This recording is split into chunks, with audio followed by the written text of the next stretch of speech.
Alright guys, I did a thing. I played at this tournament in DFW called the Caster Cup? The question mark, the Caster Cup?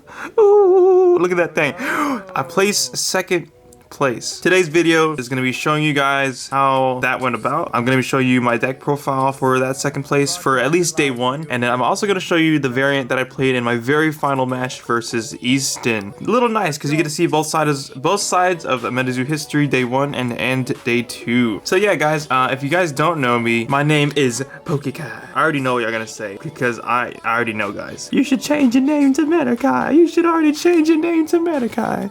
Why are you Pokekai? No more Pokekai. I know. That's okay. I understand. I understand the confusion, and we're already working on that situation. All right, just don't worry about it. Okay.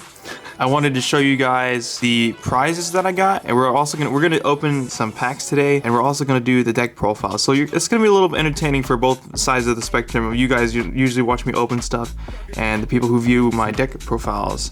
Because this is a competitive game. If you haven't noticed, this is a competitive game. So for second place, the prize support was this awesome, beautiful trophy. One of these egg plushies. I got 25 of these Metazoo player packs from the Caster Cup, where they had the little stamp on the side and the little Caster Cup logo. You'll see. And then I also got 50 of the Collecticon standard packs, which are just as beautiful. And also for placing into the second place, we also got these. We got all this Caster Cup promos, but they're all stamped very differently. You can barely see it, but down here it says player. I got one of those. I got the top 32 one. I got the top 16 one, the top 8 one, and the finalist. Lots of spice right there. And also something very spicy. Look at this, guys.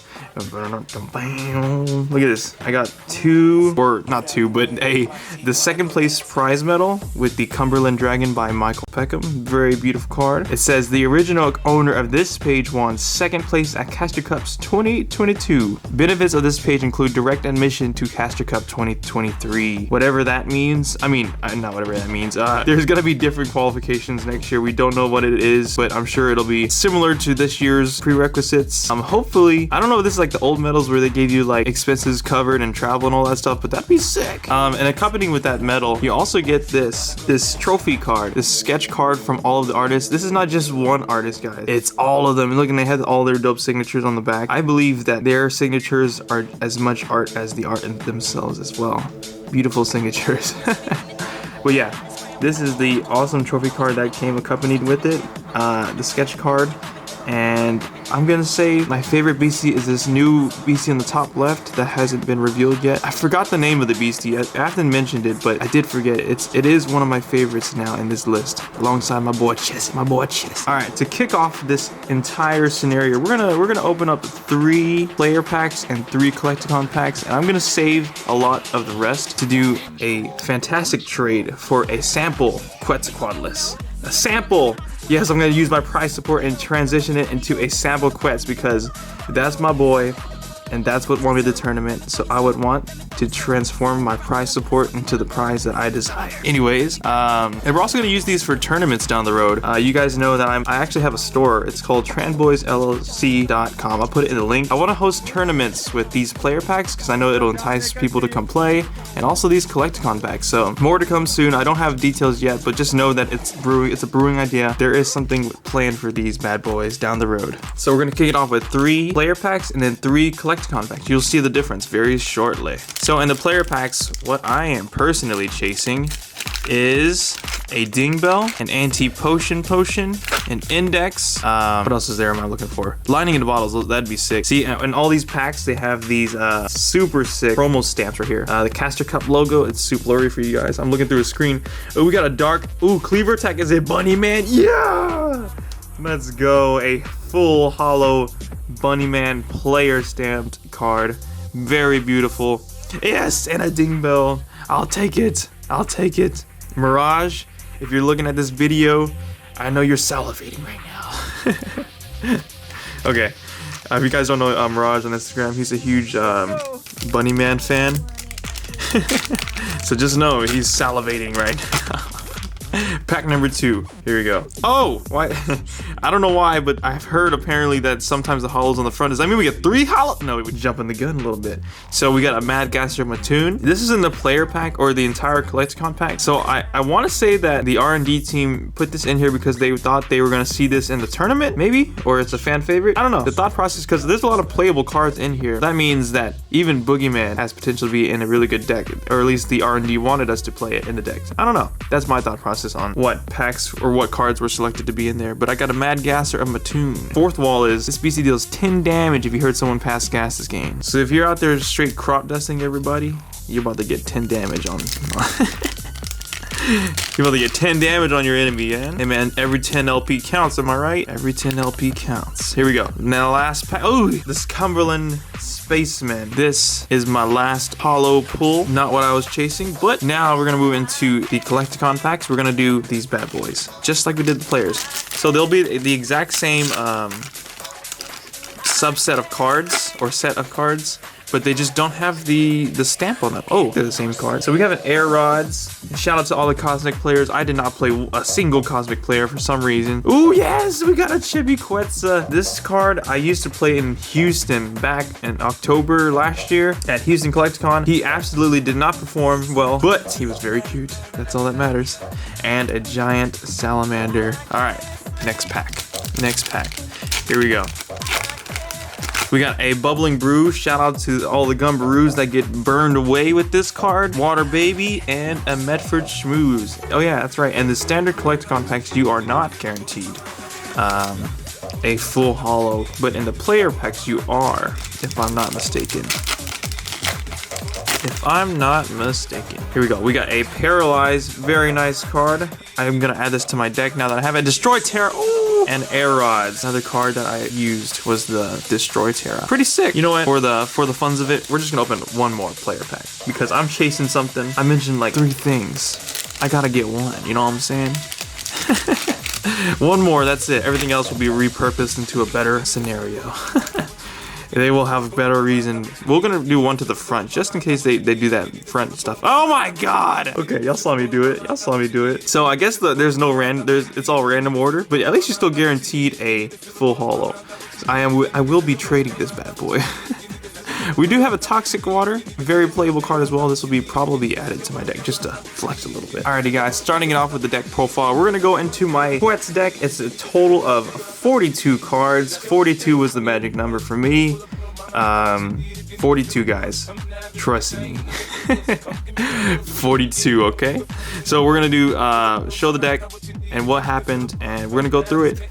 So the first 4 cards were Quetzalcoatlus, the MVP of the entire weekend and my whole Metazoo career. I started off playing Quetz in Houston, Thunder deck. Shout out to Herman. The video you put out of your deck profile literally taught me how to play Metazoo, how to play the game, and why I should run Quetzalcoatlus. So shout out to you, my good sir. Good homie of mine. Played all the time at every single tournament. Awesome fella. Was arguably another MVP of the deck. We have 2 Phantom cards. 2 exactly. There was a lot of lightning represented at the Caster Cup, and he saved the day quite often. Although it's variance by chance, but 50% you of saving your Lightning Glass, saving your Quetz, saving your Thunderbird is better than 0 chance, am I right? And shout out to the Stash Loot team. They are some freaking amazing people. And my homies Martin and Dylan, and Noe too. All 3 of them were offering their Phantom cards to me during the live streaming match. I was like, guys,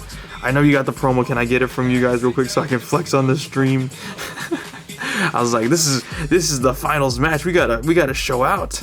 So they rapidly ran through their collection and got this out for me so I could play it in the finals match. And yeah, it was an awesome experience. Absolutely insane card. It has Spirit. It has Fleet. You can attack it. It comes out right away, and then you can just swat a bunch of things. MVP. A very good card, but very situational card that I kind of often cited out was Thunderbird. This guy basically acts as your lightning in a bottle, because in my version of lightning, I do not run potions because anti-potion is a thing. So I didn't want to rely on potions anymore, so this is kind of vital to making sure that you get all of your hits in. So the field would be like, let's just say the field's the 3 beasties we've shown so far. We have these bad boys. We have a beastie on the opponent's field. We hit him with Quetz, maybe paralyze him. Okay, he's paralyzed. He can't hit back. Let's hit with Phantom Card. Let's finish off Thunderbird, and then wake up Quetz. Boom! You just hit like 3-4 things with one scenario. It's fire. I love it. The sequencing with this deck is fun. Absolutely fun. Next Beastie in line are 2 ball lightnings. Very important in the early game. So it costs a 2-drop and it generates an aura for taking 25 damage per turn. This is very vital for getting your ramp, or to begin ramping up towards where you need to be, which is 4. 4 is the magic number where you get your Quetz out and you get your combos out, and it's very nice. So ball lightning will get you where you need to go. Another star player of the game was Hornets, radioactive Hornets. I only run 4. You can run 5, but 4 was the magic number for myself. This was perfect against water. This absolutely removed a lot of the chances of you getting destroyed from water, so this was awesome. You literally swarm the field with Hornets and you destroy all the frogmen that's available. You don't give them a chance. You tackle into their smoky spirits with these bad boys because they're gonna need to use it. And then whenever these boys are all done and wasted, they've served their purpose. They've removed all your opponent's smoky spirits. They've activated paralyzed. And then if there's like a random token you got flying around, power up red that boy, and bam, you just clap some frog cheeks, son. And then next you have Wood Devil of Couse Country. In this tournament, in this format, they allowed for plants. You had to have your physical 4th wall items. I forgot to mention that. This is a major thing in the Caster Cup. You had to have your physical 4th wall items for the tournament, which allowed for a lot of different interpretations of 4th wall. So for the one that I claimed was plant. But if you have a tree, this costs 3 less forest aura, which makes this a universal beastie that you can apply to any deck. So we applied it into my lightning deck, and my god, he put in work. He was a 2-drop, and he was just swinging 25 everybody. So that means all your Hornets, goodbye. See you later, Frog. See you later, Quetz sometimes. Quetz had his first strike, but if I attack the caster and start slapping damage on Quetz, he can't strike me back at all, you know what I'm saying? Anyways, MVP. Next, we have 2 Lightning Bolts, also a very underrated card. I wanted to go back to 3 and sometimes even 4. This card is highly playable. Paralyze is an awesome ability to neutralize threats, because you can do it to an opposing Quetz and they can't hit you back. You can neutralize all their targets. You can lower their beasties to below 20 or 30 so your Thunderbird can swing it and wake up something else. It leads to a lot of combos. And this one, I run dampen in my water. Not dampen in my water. I run dampen in my lightning deck. This was a very questionable play between me and my playtesting buddy Kurt. I wanted to keep dampen because it neutralizes the chances of the opponent torrential rivering me, the opponent from first anniversarying me on the first game, or New Year's, power up red, anything like that, anything that could change the tide of the game. This literally was enough. Just one. This was enough to slow down the game, at least control it as a lightning player. Next one was Index. This one is a huge piece of my puzzle because in lightning you often find yourself top decking and not flowing through your deck very well. So this is early game, you pick up a ball lightning, awesome. Mid game, you pick up a Quetz to fight all the opposing beasties, awesome. Late game, you're searching for a Quetz, this is your answer, boom. Next, we have a New Year's New Beginning. Very crazy card indeed. Drop all your hand and draw a new 7. You can drop your whole hand and like play Shock Aura, Absorb, Shock Aura, Lightning Glass, Aura, boom, drop, and then shebang. We got 2 bookmarks, highly needed in every single deck. We have 1 first anniversary celebrations, and yes, you guys are probably thinking, all of your beasties have first strike and flight. Why would you want to do that? You only do this on your terms, not theirs, okay? You do it on your terms. You play whenever you have your field established, and there's an opposing enemy. They have a bunch of flight and first strike on their side of the field. Drop one of these bad boys and make them cry. I'm telling you, you won't regret it. Only on your terms, not theirs. If you're on their terms and you give this to them, they're just gonna take away and run with that. Next, we have for spells. This was my MVP player of the weekend. If you saw my streams, I was literally powering up reading my Phantom Cars or my Wood Devils, because you can't target Phantom Car, and if you don't stop it, he's just gonna keep swinging at you. And if you put on Wood Devil, you can literally kill every beastie that you attack. You put 5 damage on caster, you put 120 on any beasties. That's beautiful. All right, next we have 2 Stunning Storms. I played this just in the case that the opponent for some reason would play Raining. I always get this question a lot. Is it worth running Stunning Storm versus Lightning Storm? I say yes, because it gives you an extra option. This is there's like a very rare chance that your opponent will play Raining Terra, but in the case that they do, you can control the field in a fashion that they would play it, and adapt to how they would control the field. So if this Terra's on the field and Raining's on the field, the first beastie that enters the arena is inflicted with paralyze, I believe. And yeah, so I play it versus playing the standard one, just in case that's an option. It adds an additional layer of control for yourself. Of course, your opponent can manipulate it as well, so be careful of that. But awesome card.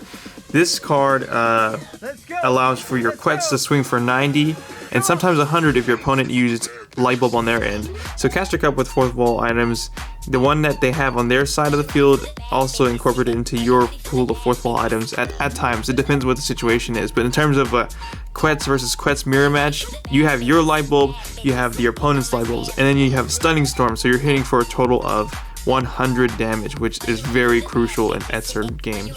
Shout out to Easton. Your boy got wrecked from this.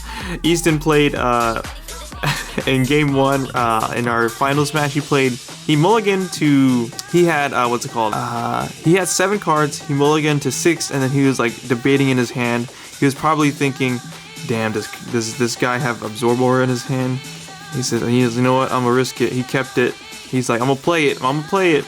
And then he first turn drops 2 of these bad boys and a regular aura, and I was like, damn son.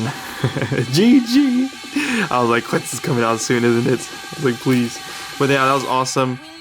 Definitely run 2. The next card, very situational card. So Shock Aura. This is one of my I would start targeting these if you were the opponent. This allows for dual auras or sometimes tri-auras to enter the arena. This card allows you to pay 50 and to wake it up right away if you put it onto the field, and that allows you to generate, if you fatigue it, it allows you to generate 1 of any type of aura. So this helped me with my dampen plays, or just literally just repping aura for Thunder. Next, we have another new wilderness card in the deck, Antipotion Potion. This card is the Frogman Killer, the Soul Slapper, the Dream Stomper. So 2 Antipotions was great in the deck. 3 was too much unless you're playing against water, but we'll get to that soon. I have 1 in the side deck. 2 was the perfect balance for myself. If you weren't playing these, I would probably put in Toxic Waters or whatever else you think is right. Adding a layer of control to Lightning allows you to be a very efficient deck. And in this, we have 2 Prism Auras. If you were to play auras, always drop this down first, unless you're playing water. These are ways to scare your opponent. These are ways to allow for your dampens. These are ways to allow for as you saw in Easton's match, the Hateful Demises. It allows for growths.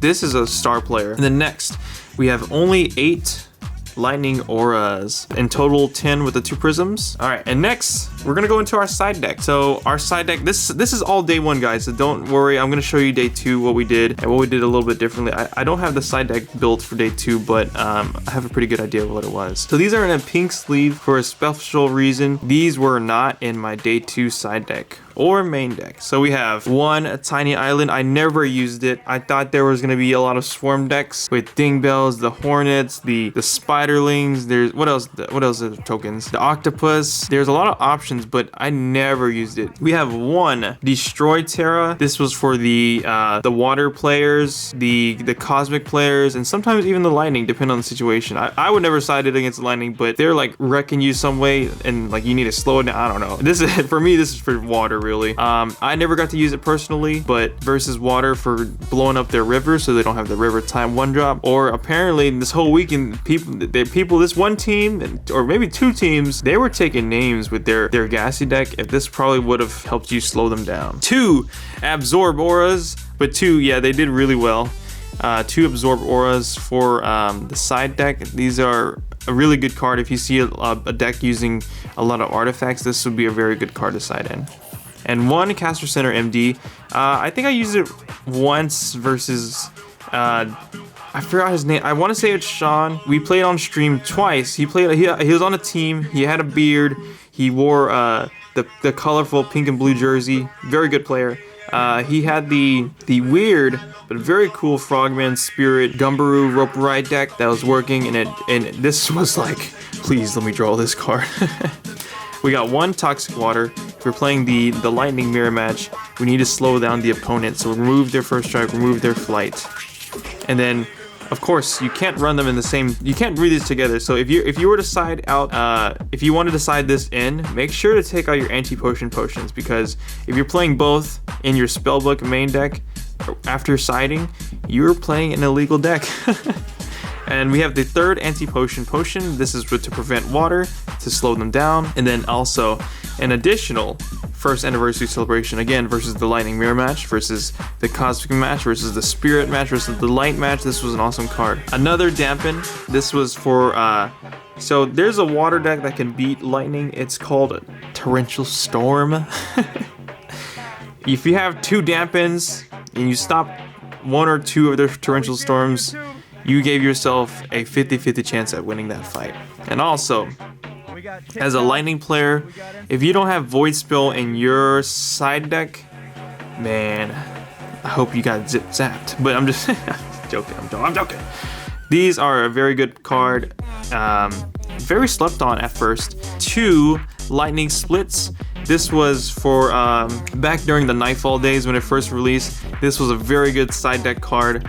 A lot of the OGs remember playing this in the whole Nightfall's time of Metazoo. It's a 4-drop, it kills Quets, and it paralyzes another beastie. So this acted as Quets number 5 and 6 for me. If I have already ran through my 4 Quets, this is 5 and 6. You can either kill their opposing Quets and paralyze another Quets, or you can do it directly at caster. And when it comes to time, this might be the winning grace. So this one, 3rd lightning bolt. So 2 in the main, 1 in the side. This is very good for getting rid of light elementals, for getting spirits. If you have sleep on your beasties, wake it up. It'll deal 25 times 2, so 50, enough to survive a Quets. This allows you to paralyze the enemy Quets, like I said, and attack it so they can't hit you back. And last but not least, paralyze. This was one of my favorite techs of the night or the weekend. It's an attack version of dampen. So attack version of meaning like if a beastie attacks you, you slow them down and paralyze them. And it's because, you know, dampen's for spells, this is for beasties. You get what I'm saying? So yeah, that was my side deck. And now I'm gonna clap my hands 3 times and we're gonna go into the deck profile versus Easton. 1, 2, 3. Peace. Alrighty guys, we're gonna go through this part very fast because this is 2 deck profiles in 1, but this is very similar to what I had for day 1, but I switched it out for day 2 versus Easton. Let me set the scenario. We were both 4-0 at the time. This is the 5th match, this is the finals match.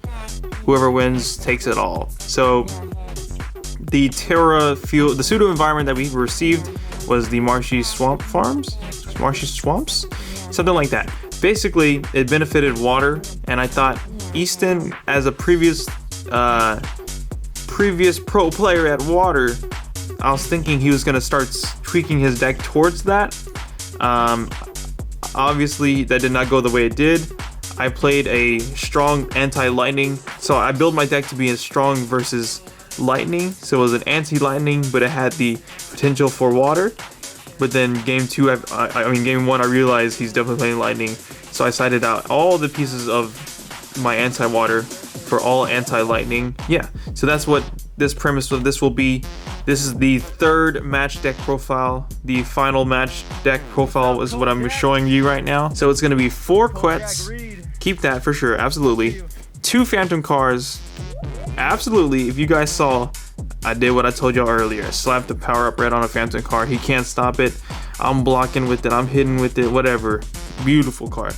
I went down to 1 Thunderbird because I thought he was going to side out all of his Hornets, because I sided all my Hornets out for more anti-lightning. So I took out the Thunderbird, just 1, because 1 or 2 couldn't really do much. It could never do an executing kill on most things unless the Terra was out, and we only played the Terra Storm on our terms, so it was very unlikely that I would get to use his ability often, so I went down to 1. I actually went to 3 ball lightnings on this version. I'm going a full ramped out version so I can catch up and maintain higher aura cost. I had 1 Metal Man of Alabama. I needed to rely on more strong swingers because it's going to be a Quets fight. It's literally going to be a Quets fight, so I needed to add that little layer of beefiness. We had 2 lightning splits. Again, Quets Quets number 5 and number 6. This helped a lot, as you guys saw. Game 3, I couldn't pull it off enough in time. I was beginning to catch up when I started to do lightning splits. We went to 2 paralyzes, so that he would attack me on his turn, I would paralyze on that turn, and when it came back to me, I can start swinging with all my Quets while he can't swing back, whether Terra's on the field or not. Beautiful card. 3 lightning bolts, like I said earlier, helps you with lowering the opposing beastie to a range of 20 to 30 so your Thunderbird can kill it. It helps paralyze their Quets so you can start swinging at it. Yowdy, yowdy, yowdy. 1 index. I low-key want to go to 2. Now that Easton has shown me the necromancy version of Quets, talking with Ed, we called it Necro Quets. Very beautiful name. The index doubling up would make it really powerful, so I'll consider that. We have 1 New Year's New Beginning, of course, 2 bookmarks, staples, 2 first anniversary celebrations. Like I said, you play on your turn, on your terms. You attack. You saw in game 2 that I was already ahead, so I just needed like 200 to kill Easton on game 2. So I play this on my turn so that he can't fleet anything out and defend, guaranteeing my victory during that game. So very good card. We have a power up red. As usual, this card is the one that can turn the tide, absolutely. And we went down to 1 Stunning Storm. We traditionally ran 2, but versus a mirror match, you could side one out and side it for something else. But if you play on your turn and on your terms, and all other beasties are semi-neutralized and fresh to attack, throw this bad boy and start killing things. 2 lightning glasses, usual. And this was a tech I learned from Jonathan, my buddy. If you guys don't know Jonathan, he was previously a dark player. He went to lightning and he was straight cold. On day 1, he was just destroying everybody. On stream, you'll actually see me lose to this this card and Jonathan just because how powerful this is. So basically, what you use it for, you fatigue it, you drop an aura from your hand and do 100 damage. 100 damage to an opposing beastie or artifact. That's very versatile, guys. An opposing beastie or artifact. So this is a Quets killer, lightning glass killer, shock aura killer, whatever. And you have so much aura generation going on that you don't need your aura in hands at times. At least that was the thought process. It worked during rounds 1 through 4 whenever I played it versus other casters, but versus Easton, I didn't get to use it much. He just slapped that bad boy around. So 2 of these, awesome card, but would consider something else now that I've played the way it did. I went to 2 anti-potions. I wish I went to 3 in this scenario because he played unlucky potions. That would have at least given me a fighting chance, but unlucky potions just slapped me silly. That slapped me silly. We have, so instead of the 2 prism auras and 8 lightning auras, we went to a full 10 lightning auras, so we decided in the extra 2. So that's my build, and yeah, that was crazy. That was it, guys. That was a crazy weekend. It was very emotional. If you guys were there, you know the situation. I won't go into it. Wow, was it magical. Like, day 2 was super surreal. I still can't believe it, to be honest. I don't even know how to act. That was an amazing event. Thank you to the Metazoo team and staff and all the pro players there and everyone, even the new players there. There was a lot of new players there willing to fight at the highest version of competitive play for Metazoo, and there was new players there. That's freaking awesome. Like, you guys, your first tournament was one of the best. So I hope you guys and everyone can grow from that, because I have definitely grown from this tournament a lot. There's more to come from the next ones. Apparently 2023 first place is 500,000, and 2025 or something like that, Mike just announced today that it's a $5 million tournament. I don't even know what to do with my prize earnings. I'm trying to be a smart kid and make right decisions and not make those, oh, I'm gonna buy a car. No, I want to make smart investments with my prize earnings, but that's all another thing. But 5 million, guys, that's crazy. With that being said, thank you for watching my video. I am PokeKai. What an awesome weekend. Thank you for everyone who congratulated me and supported me through the entirety. I needed every ounce of support that weekend. That was one of the toughest events I've ever had to do. And I'm sure all of the other casters can attest to that. That was an intense tournament. There's nothing like it. I would do it again, and I will do it again. See you guys next time, and I'll catch y'all around. Peace.